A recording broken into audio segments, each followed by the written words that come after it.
and we'll get going.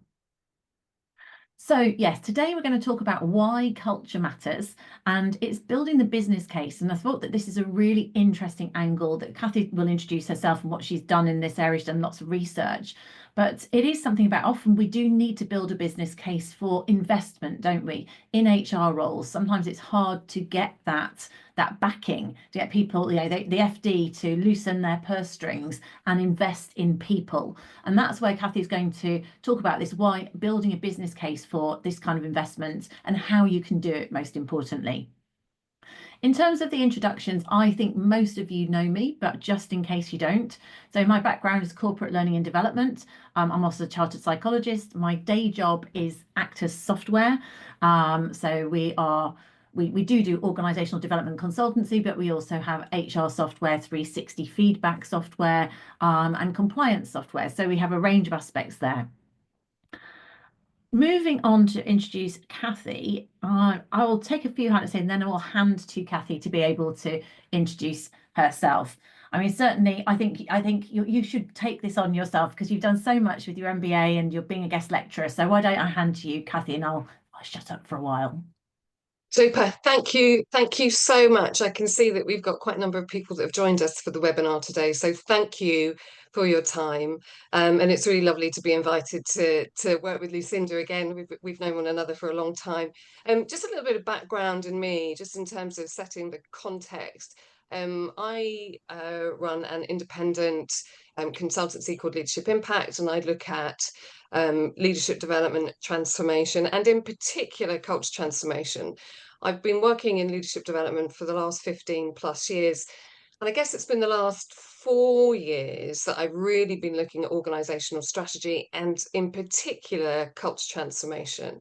I've done a number of in-house change initiatives, but I've also worked in the consultancy field.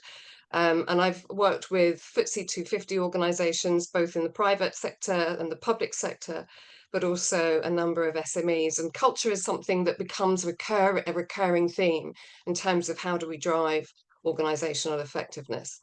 And yes, thank you, Lucinda. I also am a guest lecturer at the University of Suffolk, where I actually studied my own MBA, and my dissertation research 10 plus years ago was about developing effective leaders for the future and what are the key challenges for organizations today. And it's interesting, a decade on, that we're still wrestling with some of those challenges when we start to think about social progression, technology impact, AI adoption, etc. So what I'm going to share with you today is a little bit of a case study that I ran with the MBA students back last year. And a lot of this is about data-driven, informed decisions and as it pertains to culture transformation. And I'm also partnering with an organization called Excellent, who are experts in the culture and leadership transformation space. And I'm going to introduce some of their methodologies and the way that they work. So I'm hoping that all of this will give you some great insights regarding where you are with trying to make culture stick within your organization. So let me dive into what we're going to cover today. And as Lucinda said, please put stuff in the chat. We'll be running some polls. I'd be really interested in everybody's perspectives from those of you that are on the call. So Lucinda, you're driving the slides. Can I ask you to the We are going to next have to do next slide? slide, please, aren't we? And Next slide, please. hello That's to a few other excellent. people. So hello, Cheryl, who's joined. Great, from Welwyn Garden City, just down the road. Sharon, Dorset. We've got people from all over the place. So really great to say hello. And those of you who've just arrived, so I've just let a few more people in. Do feel free to just say hi in the chat. And if you've got any questions or comments as you go along, or identify with anything, I know that Cathie would be really happy to hear that. It's always good to have your input. Okay, here we go. That'd be great. That'd be great. Thank you. So what are we going to cover today? So we're going to talk, what I'd like to do to start off with is sort of zoom out in terms of why culture matters and some of the economic impacts, introduce you to some of the research that's been done recently about how this is pertinent to organizations right now. We're going to talk about culture as a strategic lever and where it fits within an organizational's intent in terms of purpose and vision and strategy. We're going to explore a little bit about leadership mindset and how that informs behaviours and what the role is that leaders have in terms of shaping the culture. And I'm going to talk a lot about culture by design, not by accident, because I think that's really pertinent. And some of the HR leaders that I work with often struggle to get culture initiatives to be seen as a strategic imperative. Or very often they looked at as that, well, it's something that the HR team do. But actually, what I've found in the last 4 or 5 years of working with culture transformation projects, actually, it's far more strategic and it needs to sit across the C-suite. So we're going to talk a little bit about how do you unlock some of those conversations so that stakeholders really engage with what you're trying to do. And ultimately, what I'm hoping for at the end of this webinar is there's some practical steps for you to go and try and adopt and see what may work and resonate for you and your organisation. So let's zoom out then for a second and let's think about some of the research that talks about the economic impact. So next slide, please, Lucinda, if that's okay. So some of these things, some of these statistics you may well be familiar with, but actually we know that the impact of culture really can be a lever in driving financial and strategic performance. A number of studies that have been done about where transformation projects in particular fail. Deloitte did some research on this, and there have been McKinsey and many others that talk about transformation failure. And that's because the culture is not addressed as part of the strategy. And I'm going to talk a little bit and give you some examples of why that happens. And interestingly, the CIPD did some research a couple of years ago about the impact in economic terms of where poor workplace culture affects the UK businesses to the tune of over £15 billion. And that's due to absenteeism, that's due to workplace conflict, that's due to people leaving, attrition rates, grievances, employment tribunals, etc., etc. So there's a huge economic cost of poor workplace culture. And in the UK, the CIPD would suggest we got a long way to go with this. But also there's some positives, and there's lots of information out there and research. And the one that I really resonate with was one that MIT did back in 2022, which is about how companies with strong and adaptable cultures can outperform the market and outperform their competitors by the tune of about 15% in terms of annual revenue growth. So there's some really good positives about why economically, both from a macro and a micro perspective, that culture is so important to organizations right now as they think about how they're going to adopt and change to the business landscape. Cathie, can I I ask you thought a quick question on that? Yes, Cathie, please do. what do they mean by culture in terms of that? Do they have a kind of definition? Would it be the same definition across it, or have you got any input Yes. on that?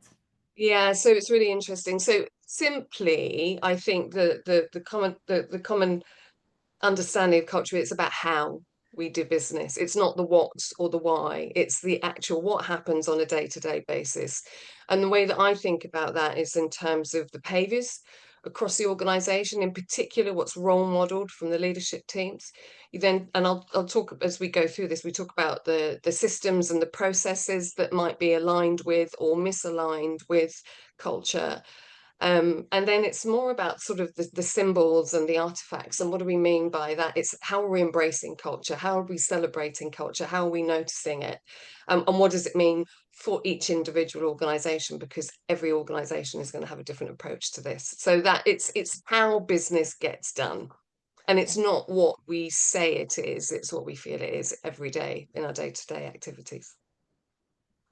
So it'd be great actually if people want to put in the chat there how they would define culture, because it can be one of those soft and woolly terms that people sometimes wrestle with, can't it? Absolutely. I mean, I think I'm just looking at the last two comments. So Agase has put culture being an important aspect, and you're often having to do that sort of thing. And I think about SME cultures. Often it very much is to do with the founder or the one person can have a big thing, or family businesses. Elise looks like she's gone. You're back in Oxfordshire, I think, are you? I thought at least you were somewhere else when we last saw you. But again, change attitudes. But that's interesting. So you're being asked to do culture change, but you can't just come in and do that magically as an HR professional. Or maybe you can, Cathie. You can advise us. But that sounds quite a challenge for sure. Yeah, if only there was a magic pill, that would help us do that. Yeah. Good to Okay. hear, Elise. Yeah, thank you, everybody. Keep the comments coming. We'll come back to them. So, be really interested in everybody's perspectives on this. Yeah. That's Sharon saying it's what we feel it is, not what we say it is, and that's so true. Yeah. Yeah, Absolutely. culture is not what you say it is. Absolutely. And we will talk about that. And interestingly, this might then relate to the next slide. So for those of you that are in the UK, you will be very familiar with some of the examples that we're going to show on the next slide, Lucinda. Thank you. When culture hits the headlines. So I just thought I'd share with you some of the examples, because we see this coming up in the news and on social media very frequently. And you'll be very familiar with the Post Office Horizon scandal, where there are a number of sub postmasters wrongly accused of fraudulent behaviour because of a glitch within the technology and the accounting system. Some of the stuff that's come out of the public inquiry really holds the light to how culture really played a part in this. And they talk a lot about the flawed leadership culture, because there was a denial, there was a culture of blame and bullying. There was a lot of groupthink going on where it couldn't possibly be an issue with the system itself. And actually the blame laid with the sub postmasters themselves. And I'm sure everybody here will be very familiar with the ongoing case of trying to exonerate some of the convictions that people that had against them. But interestingly enough, and again going back to the economic impact, the cost of this to the taxpayer, because is going to be in the region of 1.2 to 1.5 billion pounds. That's in compensation, litigation, and the cost of the public inquiry. So it isn't just an issue for the Post Office. Actually, it's an issue for us as UK taxpayers as well. Brewdog's another organisation that people might be familiar with. We see it on the shelves in the supermarket. They're a craft beer company, started in 2007. I've done a lot of work analysing Brewdog's journey from a marketing perspective, because they burst onto the scene. They've had a really interesting punk marketing impact in order to drive and grow their business. And despite being a B Corp organisation, which was certified for their ethical and sustainability standards, something came to light in 2021, where an open letter signed by 60 former employees accused the leadership team of toxic and bullying behaviour. And that impact for it being out in the public domain was detrimental to them at that time. It meant that their candidate applications fell by about 50%. People didn't want to be associated with the brand, and they started to feel the impact from a retail sales perspective and saw an immediate drop in sales. What that also did was undermine their strategy, and I'll talk about strategy, because at the time what they were trying to do was to grow in the US market, and also get investment from for going for IPO, and these were both delayed by the fact that they'd hit the headlines in such a negative way. Now, my understanding is that Brewdog have done a lot of recovery efforts around this, and they're now investing in a culture audit to really understand what that culture is and what's happening within the organisation, and investing in leadership development. And my question and my challenge around this is, why now? Why hit the headlines when it's done damage to an organisation? Why not think about how do you invest in it and embed it in your strategy so that you prevent the risk of hitting the headlines in a negative way? But it's not just about profitability. We know that the NHS trusts have also had their fair share of criticism in terms of some alleged toxic practices that happened at Shrewsbury and Telford Hospital that led to deaths and harm, particularly in the mother and baby units. And mid-staffs had something very similar. And this has caused reputational damage for the NHS, who do a wonderful job for the most part, but there's been also legal and financial impact of them going through this. I guess the message here for me is that none of this is intentional. I don't believe any of the leaders in any of these organisations, and I don't know about you, Lucinda, it's not this is not an intent. This is something that happens almost at an unconscious level, where we get groups of leaders who are unaware of the impact that they're having and unaware of how that might be shaping inadvertently the culture that they have within the organisation.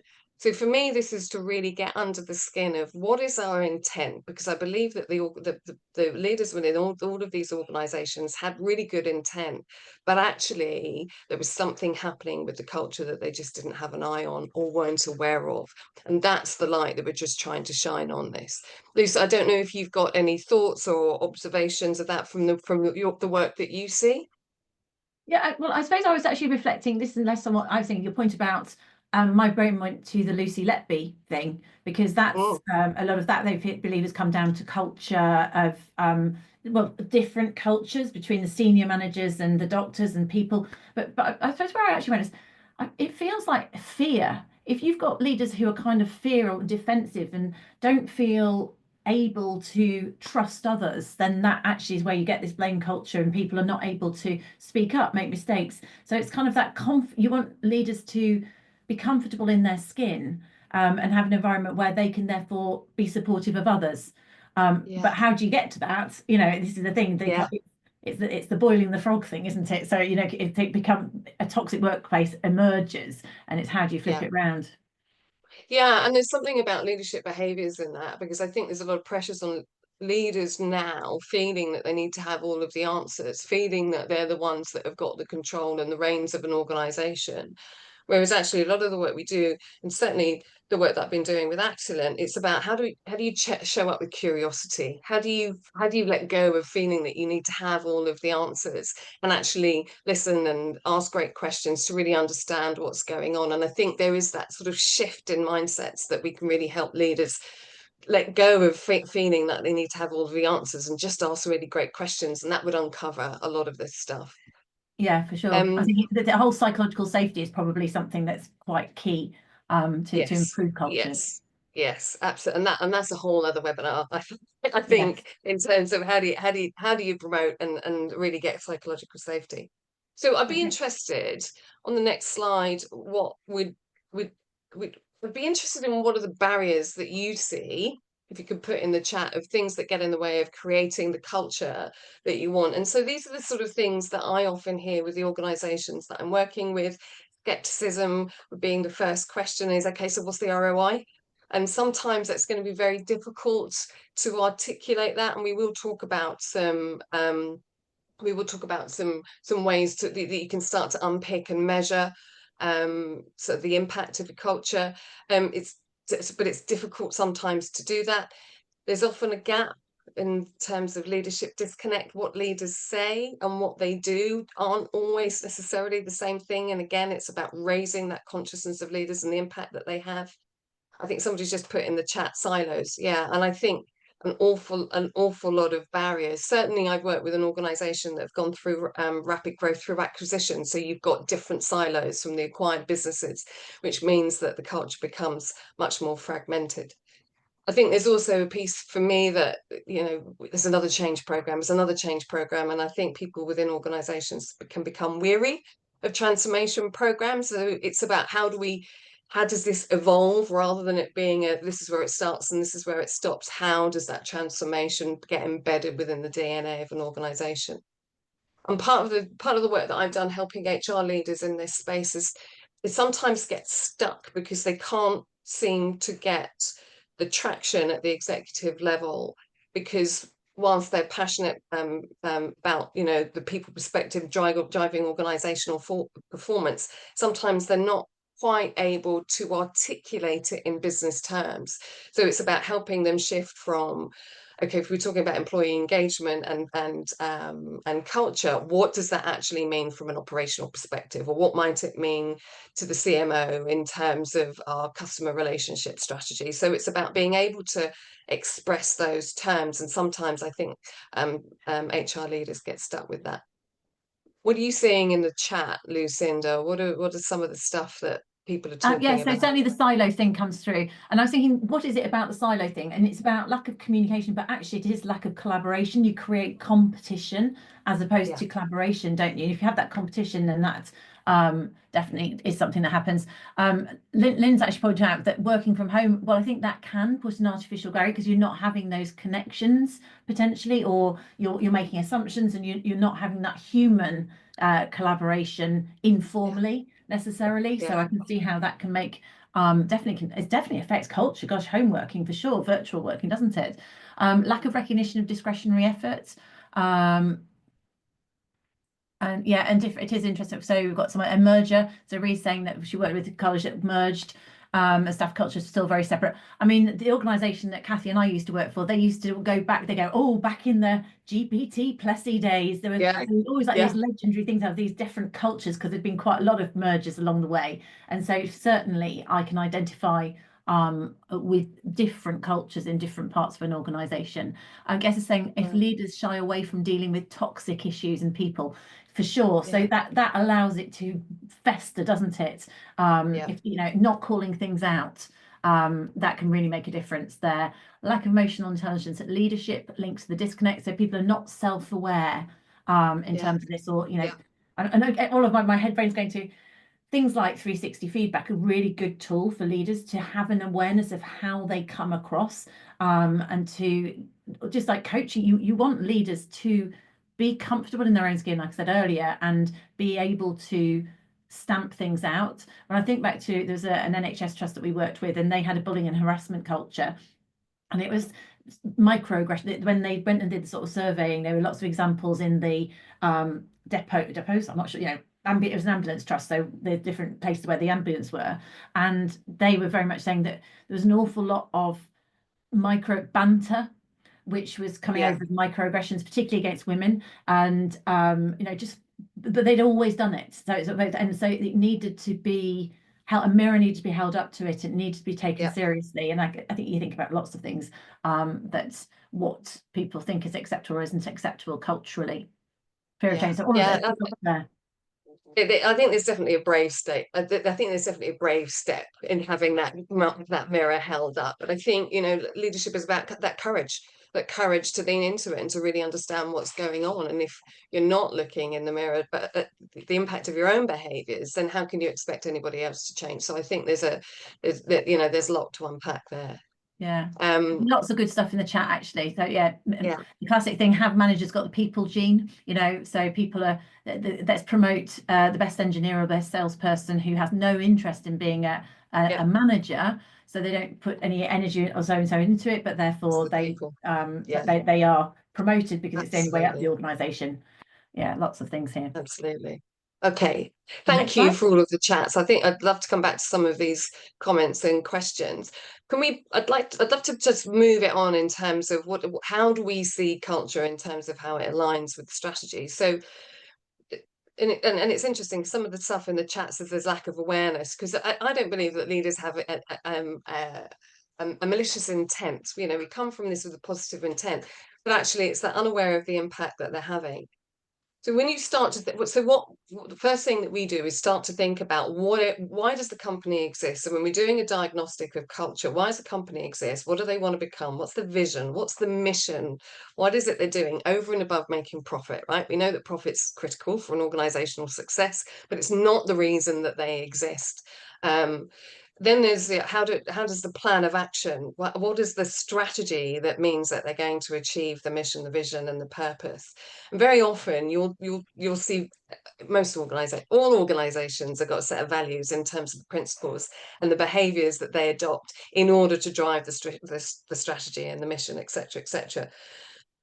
Often they exist on a wall somewhere, and they're actually then translated into day-to-day activities. And actually it's the culture is actually the how things get done, and it's what is felt on the ground. So despite all of the positive intent and the wall values and everything else that we say that we're going to do as an organization, time and again, if you've not aligned that with how things actually get done on a day-to-day basis, with how leaders show up, with the daily interactions, with those systems and processes that support it, which is all around your culture, then actually it will then undermine everything else that you're trying to do as an organization. So embedding where you want to be as a culture aligned with all of the organizational intent is critical. And it's about how do we then close that gap.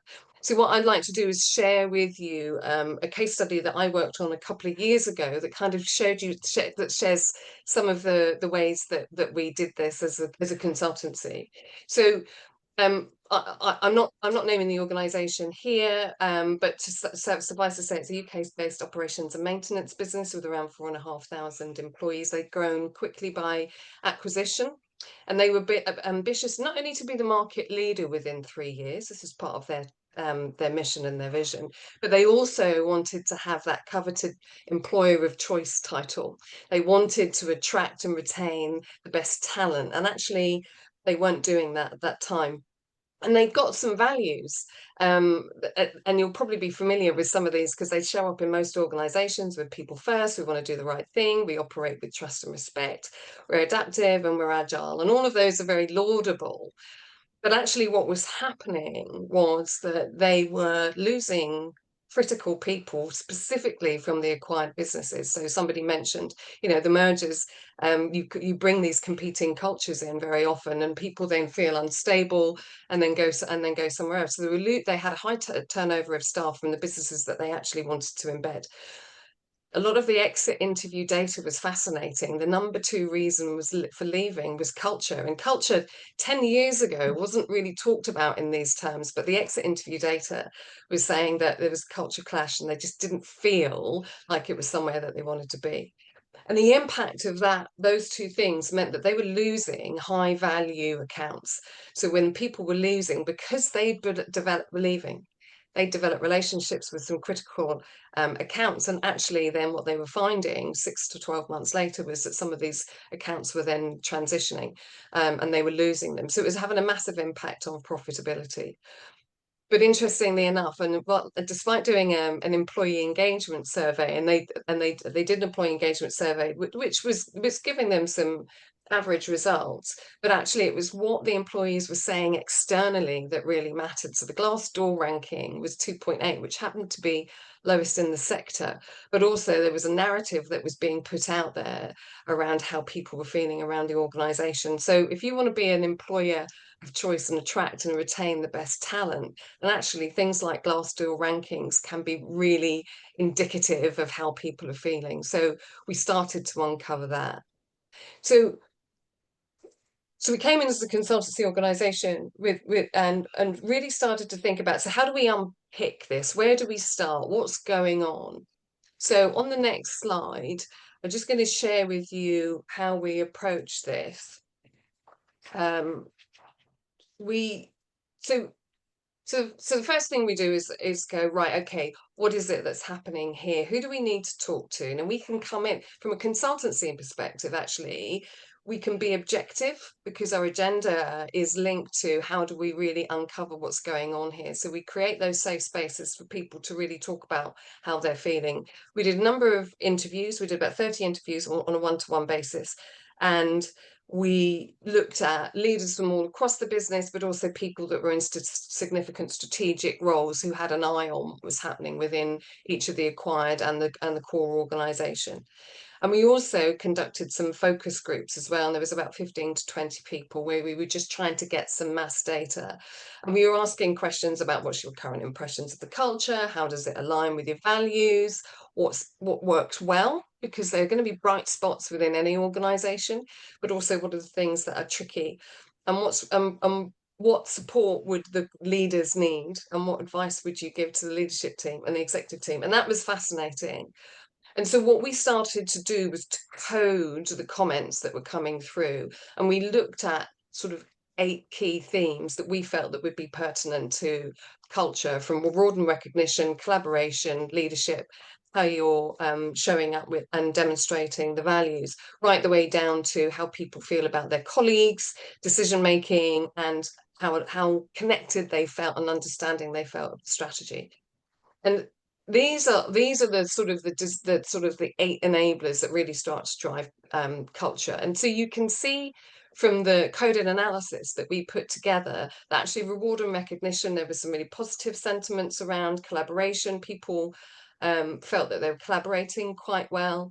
But actually more on the negative side, what was coming out was strategy and decision making. There's left a lot to be desired. So they were confused by the strategy in terms of the growth acquisition and what the decisions were being taken.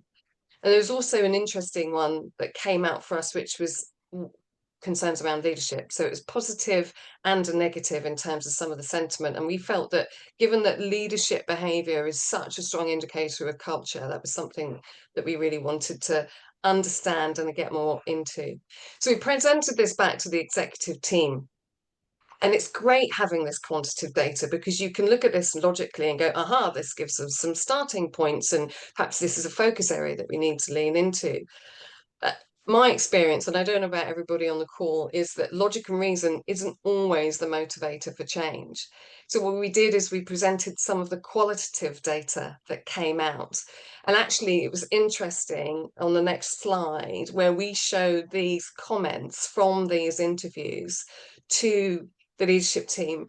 They had an emotional response to this. And it was this that kind of unlocked, well, hang on a minute. We want to be UK market leader in 3 years' time, an employer of choice. Yet our people are feeling challenged. It's a challenging culture. It's frustrating. It's taxing. So this is a word cloud that we built through all of the interviews. And the words that came up most often, you'll be familiar how word clouds build. The ones that come up most often are the ones that people were feeling. So actually presented with some of the narrative in terms of, and asking the questions that the leaders hadn't been able to ask at that time, really started for them to go, ah, okay, that's not what we want our people saying. So it was so interesting, the emotive reaction that they had once they were presented with, you know, some of the comments around people only see posters as far as the values are concerned, culture's fragmented, we've got an inconsistent leadership style and different views. And of course, with any organizational impact, you need to make sure that the leaders are at least consistent in terms of how they manage the business.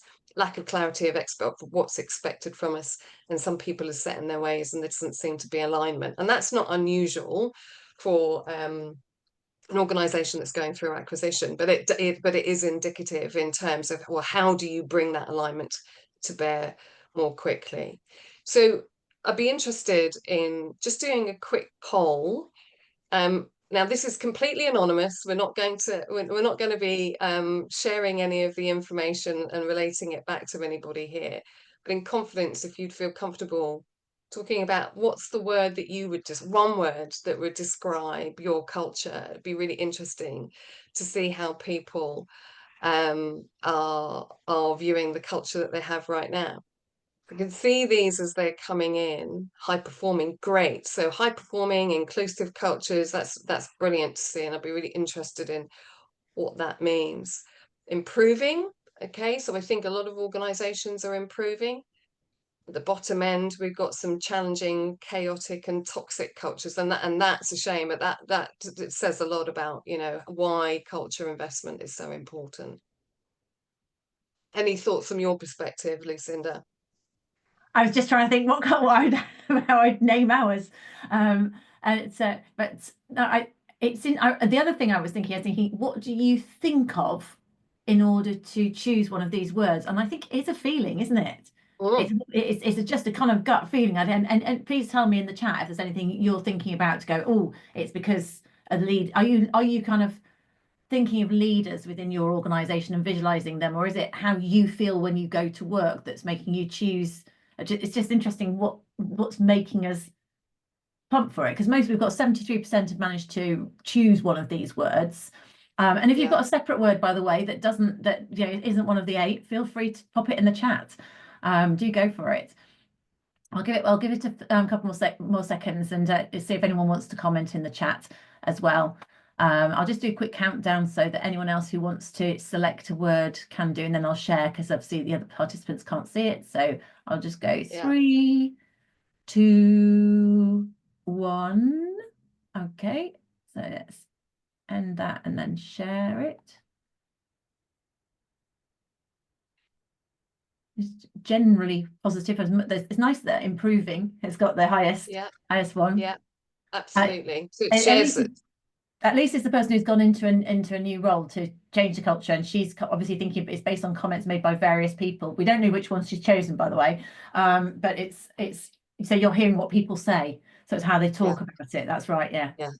Yeah, absolutely.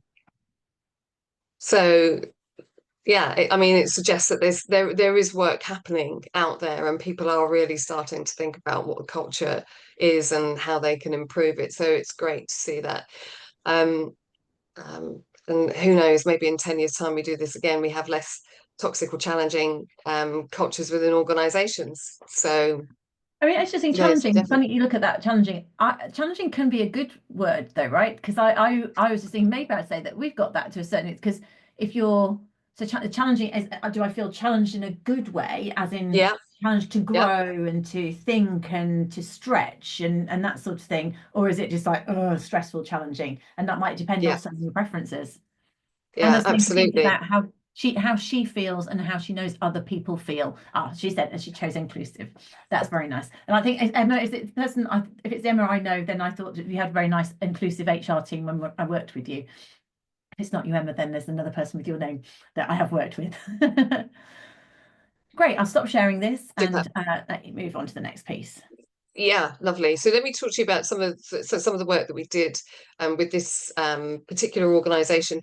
So going back to the critical leadership behaviours, and given that it's so important in terms of shaping and driving culture, we started to really think about what were the competencies that leaders needed at every level of the organisation. And this was about not just saying that you're empathic and you're understanding. How are you demonstrating it? What does the 360 say, for example? How are you being measured against some of these things? How are you asking questions? You know, how are you demonstrating curiosity rather than feeling that you need to have all of the answers? And what does visible and approachable actually mean?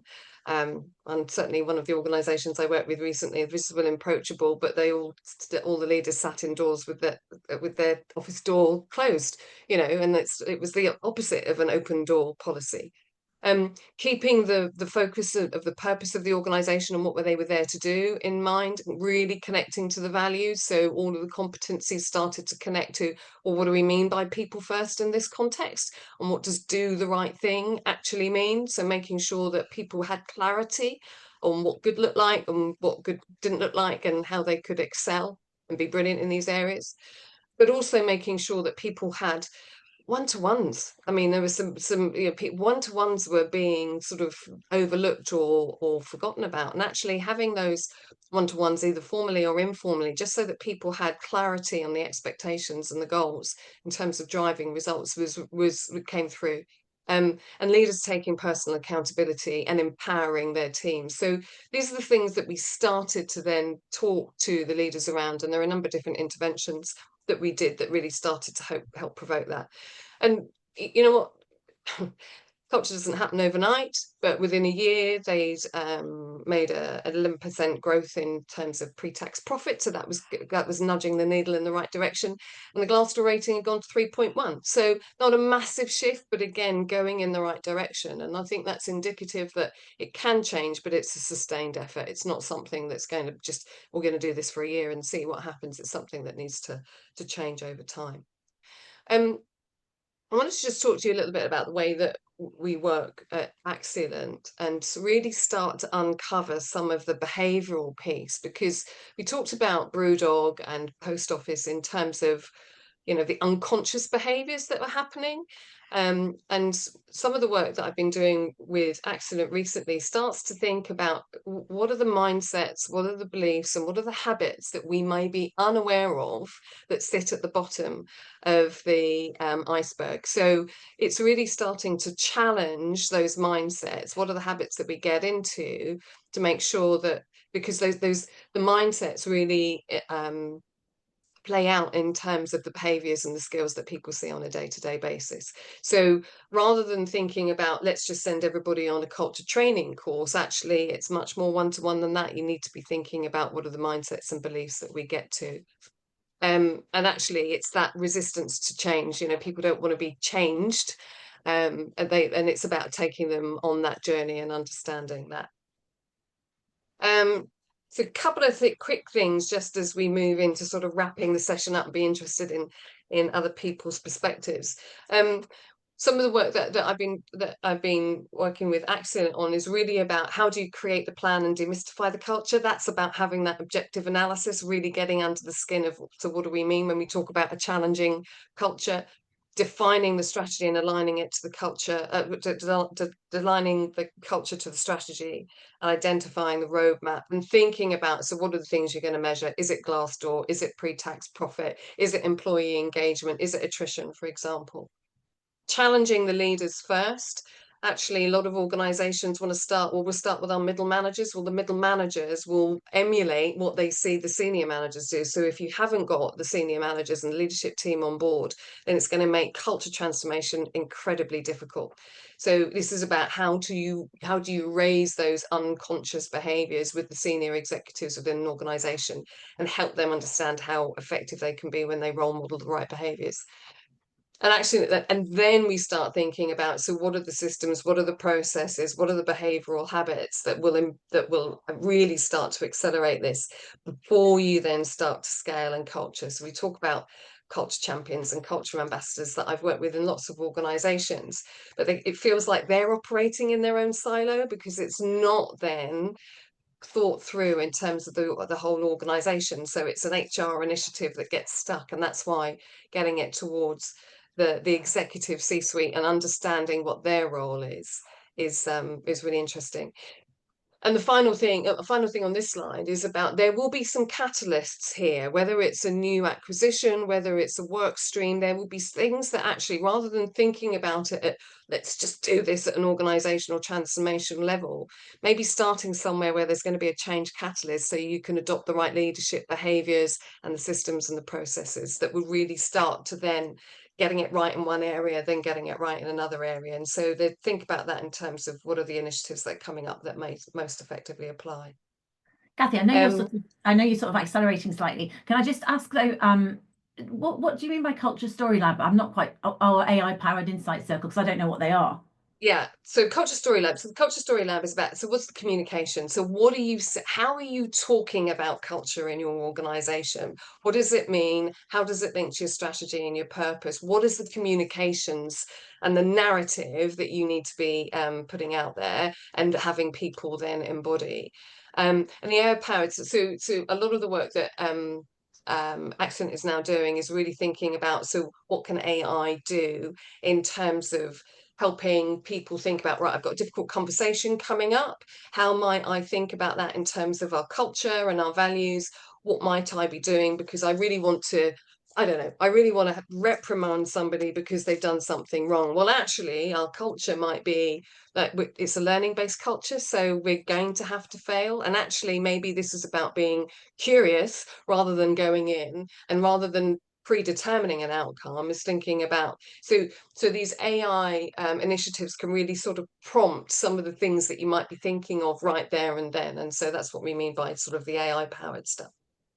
And I'm sure actually if people want to know more about these things, I'm going to suggest that Cathie, drop Cathie's LinkedIn into the chat at some point, Hannah will. So if people want to know more about these things, because I know you can go into those in more detail, that they perhaps connect with you. Yeah. No. Thank you. So final couple of things, just for me, build your compelling narrative. Part of that is about what is the data telling you? What's the storytelling that you need, both from a quantitative and a qualitative perspective?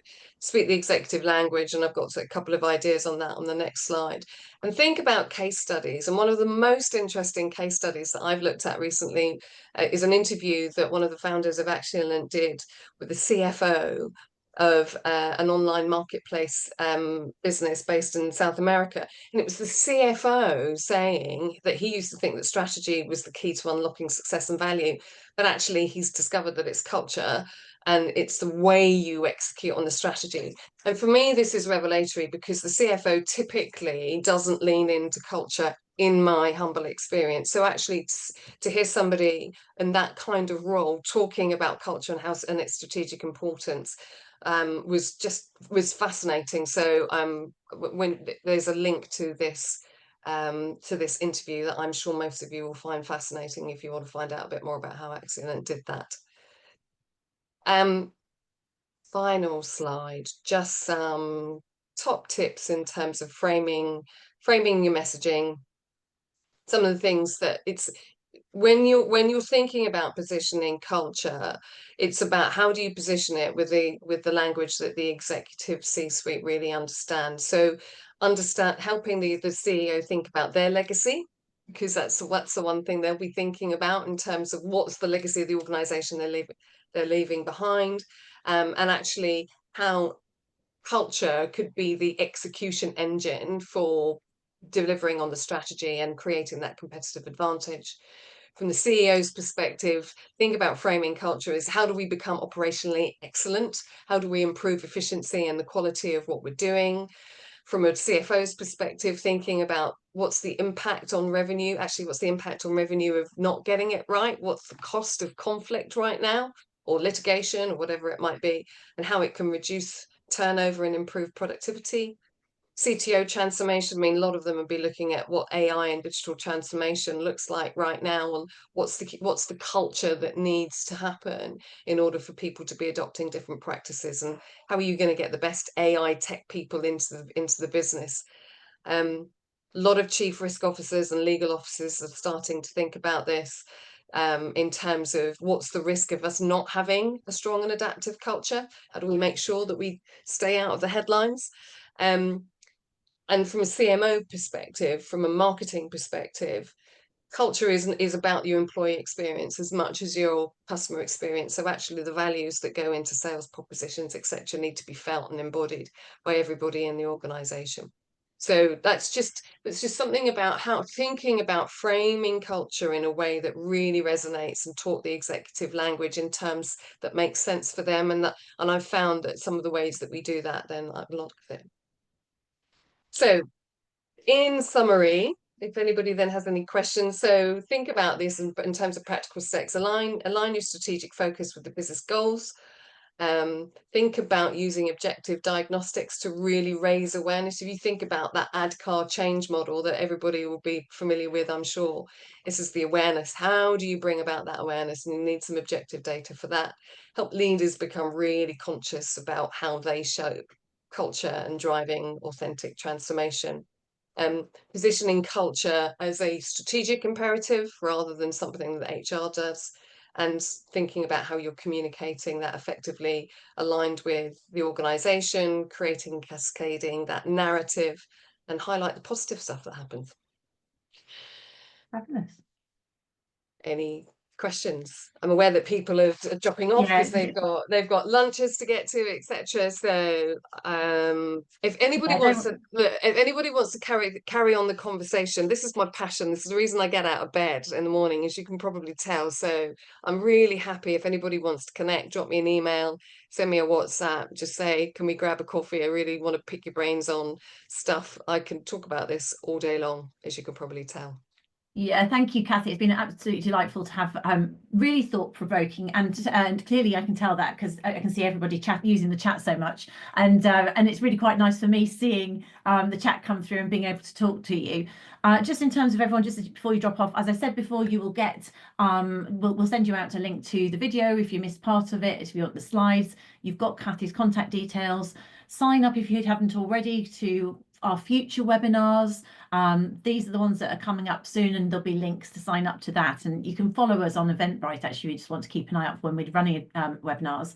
One just quick thing is, hello, the contact information, her LinkedIn contact information is further up the chat, but we'll put we'll put Cathie's email and stuff in the email that comes out to you for simplicity. If you felt that this is the first time we've done a guest episode, sorry, I'm on podcast, a guest webinar. If you felt it was valuable, or if you want to respond to us, you've perhaps got to dash off now, respond to the email that comes out. I'd love to know what other topics you'd like us to do, and if any of you out there want to join us for a guest episode. I know there's people out there with skills as well, so if you think there's something we should cover, or you could recommend someone who'd like to get involved, and we do more guest episodes, webinars, then we'd love to know. But just in terms of wrapping up, Cathie, it's been really great to have you on the call. I really appreciate it. We'll say goodbye to everybody who needs to dash off. If anyone does want to stay on, we'll just hold on for a couple of minutes in case anyone wants to unmute and speak further. Thanks, everybody. Thank you for some great comments in the chat as well. I look forward to going back through those. I've been really interested in everybody's insights.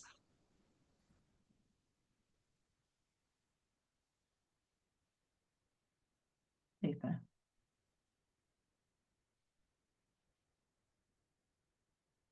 Yeah.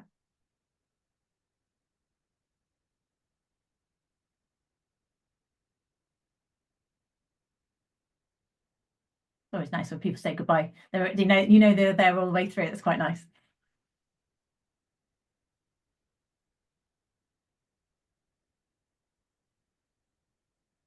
Okay. Bye, bye. Yeah, I love Bye. it. I love it when people say bye. But yeah, Okay, we'll great. just, I'm going to. So still some participants on. If anybody's got any questions, I'm really happy to stay on. If people have got anything pressing that they want to try and talk about. Right, I think they probably, I'm just going to remove them there so then we can just quickly debrief. Don't stop recording,